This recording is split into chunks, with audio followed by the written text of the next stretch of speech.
Rogalski. I'm here in the home of Devin and Cynthia Kimura, owners of Artbeads. And I am happy today to show you how to do flat herringbone stitch. So I have some examples to show you of finished pieces, and I am going to actually draw out on a diagram like my doodle beads to show you how the beads sit and how the thread path goes, and then I'm going to work in actual beads so that you get it. Flat herringbone stitch. Here we are with a piece of flat herringbone with some embellishment. If you look at the beads, you can see why the stitch is called herringbone. The beads sit askew like the herringbone pattern, and P.S. herringbone is often called endobelly stitch. So if you hear something called endobelly, that's herringbone.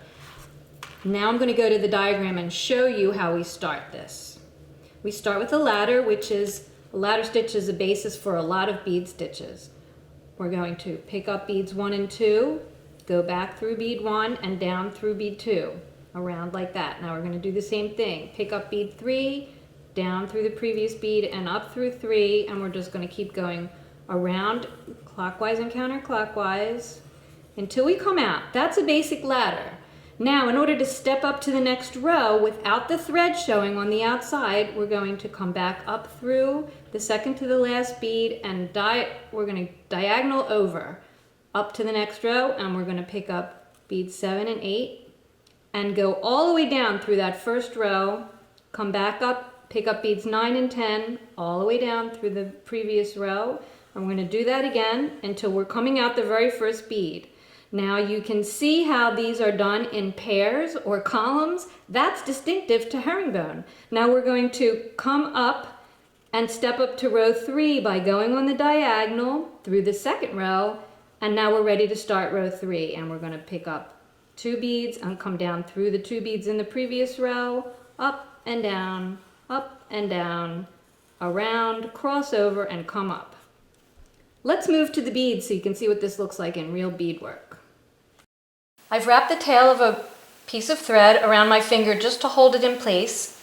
Now remember the diagram, I've strung 2 beads, and I'm going to go back up the first bead I strung and down the second to make that ladder. And you see how the beads sit side by side like this in the first row, like little tires sort of, and they will angle.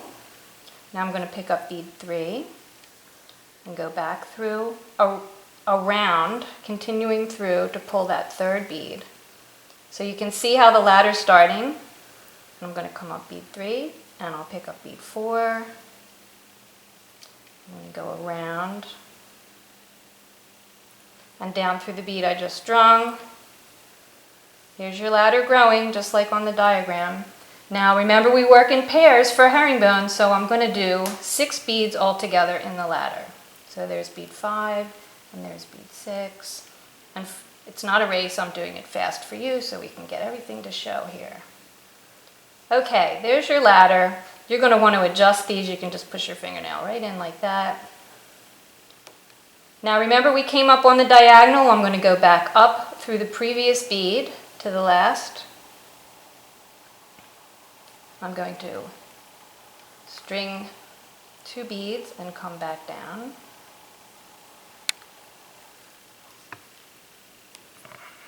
And we're going to have our column, and then I'm going to come back up. Now I want to show you something here. This bead is not quite attached. It will attach when you do the next row. So it will come down here. So we have column 1 with the 2 beads.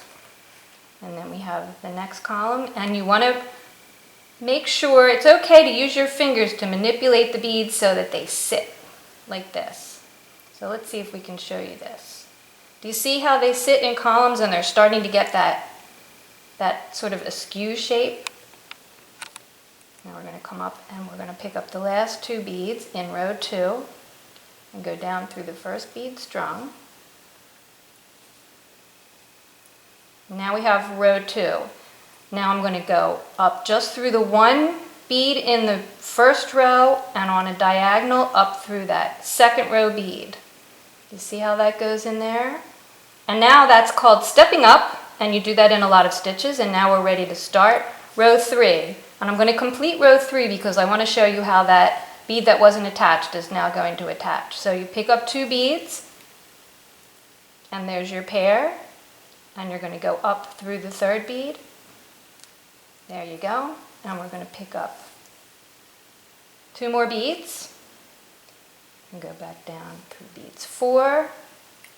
And you can see how the columns are forming here. That's what herringbone looks like. And remember that these beads are going to attach in the next row. So we're going to attach those beads from the beginning